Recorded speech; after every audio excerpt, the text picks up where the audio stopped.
अस्सलाम वालेकुम। हमारे जिस्म का एक एक ऑर्गन इस महारत से खुदकार निज़ाम के तहत काम करता है कि हमारी अक्ल दंग रह जाती है।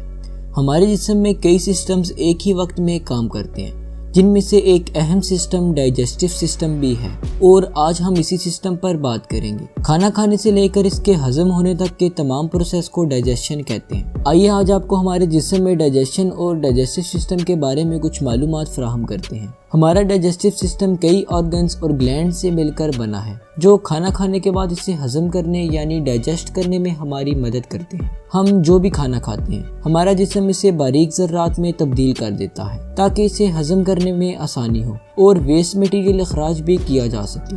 मुंह से लेकर अखराज तक हमारे डाइजेस्टिव सिस्टम के ज़्यादातर ऑर्गन्स एक ट्यूब की शक्ल में होते हैं जिनमें खाना सफ़र करते हुए डाइजेशन के मुख्तलिफ अमल तय करता है। हमारे मुंह से लेकर अखराज तक एक लंबी बल खाती हुई ट्यूब हमारे खाने को मुख्तलिफ तरह के अमल से गुजारती है, जिसके दौरान हमारा खाना हजम हो जाता है और वेस्ट मटेरियल जिस्म से अलग हो जाता है। चंद और ऑर्गन्स भी हमारे डाइजेस्टिव सिस्टम का हिस्सा हैं जो डाइजेशन के दौरान मुख्तलिफ तरह के केमिकल्स का अखराज करके डाइजेशन को पूरा करने में मदद देते हैं और इस अमल को मजीद आसान बना देते हैं। डाइजेशन का प्रोसेस मुंह से शुरू होता है। हम खाना खाते हुए इसे मुंह में चबा चबा कर छोटे टुकड़ों में तब्दील कर देते हैं। इस अमल में हमारे मुंह में पाए जाने वाले थूक के ग्लैंड्स हमारी मदद करते हैं।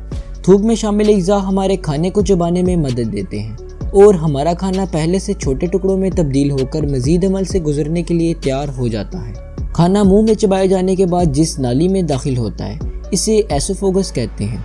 यहाँ यूं समझ लीजिए कि खाने को मुंह से मैदे तक ले जाने वाले रास्ते को एसोफेगस कहते हैं। एसोफेगस एक लंबी ट्यूब होती है जिसकी अंदरूनी दीवार में मौजूद मसल्स की यकसा हरकत खाने को नीचे मैदे तक ले जाने में हेल्पफुल साबित होती है। जैसे ही खाना मैदे में पहुंचता है मैदा मुख्तलिफ किस्म के केमिकल्स खारिज करता है। इसमें सबसे तेज केमिकल को गैस्ट्रिक एसिड कहते हैं। ये केमिकल खुराक को मजीद छोटे ज़र्रात में तब्दील करने में हमारी मदद करते हैं। मैदे में केमिकल प्रोसेस से गुजरने के बाद खाना स्मॉल इंटेस्टाइन यानी छोटी आंत में दाखिल हो जाता है। छोटी आंत के पहले हिस्से को ड्यूडेनम कहते हैं और दूसरे हिस्से को जोजेनम और आखिरी हिस्से को इलियम कहा जाता है। छोटी आंत में निज़ाम हजम यानी डाइजेस्टिव सिस्टम के दूसरे अज़ा से भी मुख्तलिफ एंजाइम्स शामिल हो जाते हैं। ये एंजाइम्स छोटी आंत की अंदरूनी दीवार से निकलकर खुराक में जज़ब हो जाते हैं और खाने को मजीद बारीक ज़र्रात में तब्दील कर देते हैं। छोटी आंत के बाद खाना बड़ी आंत में शामिल हो जाता है। बड़ी आंत में हजम के अमल के दौरान खाने में से पानी और सोडियम की तरह का एक केमिकल जिसे इलेक्ट्रोलाइट कहते हैं अलग हो जाते हैं। बड़ी आंत के पहले हिस्से को सीकम कहते हैं जो कि अपेंडिक्स से जुड़ा होता है। बड़ी आंत में मुख्तलिफ तरह के बैक्टीरिया खुराक को हजम करने में हमारी मदद देते हैं। इसके बाद खाना बड़ी आंत में से एक नाली में से जिगजैग तरीके से गुजरता हुआ नाली की आखिर तक पहुंच जाता है। अमल के आखिरी हिस्से में पूरे अमल के बाद बच जाने वाला वेस्ट मटेरियल